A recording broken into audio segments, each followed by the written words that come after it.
When it comes to success in any area of life, there seem to be people that make it look so easy. And this is the case with financial success as well. I'm sure at some point every one of us wondered, how did The Rock do it? Or how did Bezos come up with Amazon? And Arnold, for example, how did Arnold become the best in three completely unrelated areas of life? When you start looking closer to those people, you start seeing commonalities. And there is a very clear difference between achievers and non-achievers and between rich and poor. And me, being very keen on this topic, I've read almost any popular book and I identified the top 3 that make the biggest difference. Personality trait number 1 is that successful people take responsibility for their action. And recently, I read a tweet from Patrick Bay-David. I'm sure every one of you know who he is. And the tweet says, "Your life is a byproduct of the way you think. Your way of thinking produces the life you're living today. If you don't like your life today, maybe it's time to change the way you think." The first pill I had to swallow in 2002. Now, I'm a very big supporter of Patrick, and I completely agree what he says, which essentially is that our current situation is a reflection of our past actions and the way we approach life, the way we think about it.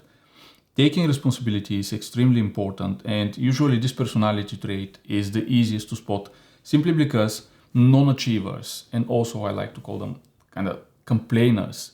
So those people will come up with any reason why things are not happening for them, and it's never their fault. They will blame it on luck, on circumstances, and very often on other people as well.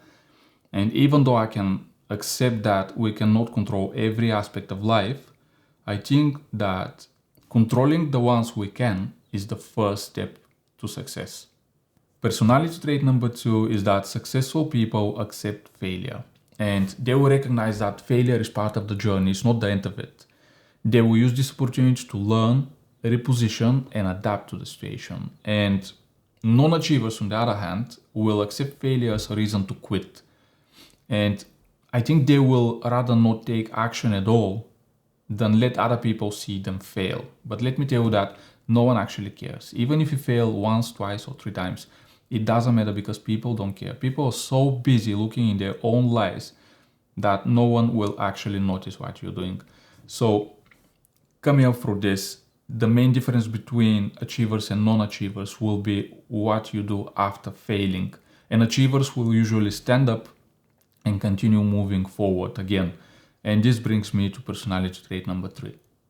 Successful people play the long game. And we're very good at spotting glamour and success, but we don't usually want to hear about the hard work that stays behind it. And it's very easy for someone to look like an overnight success when they spend the last 10 years mastering their craft. The poor mindset, the non-achiever, will never stick that long to something.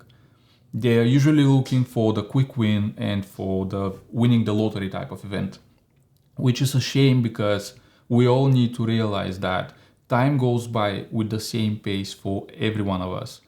And instead of wasting it to jump from one quick scheme to the next, we could actually build something significant for ourselves. And this is the difference why successful people are successful. They will usually combine consistency day after day with the other 2 personality traits, accepting failure and accepting responsibility for their actions. And here you have it. This is the recipe for success. I hope you enjoyed this video, and if you did, please drop a like, subscribe, and comment below. Also, don't forget to check out the other videos from the playlist. I think you might like those as well. And as always, I wish you luck, I wish you all the very best, and I'll see you in the next one.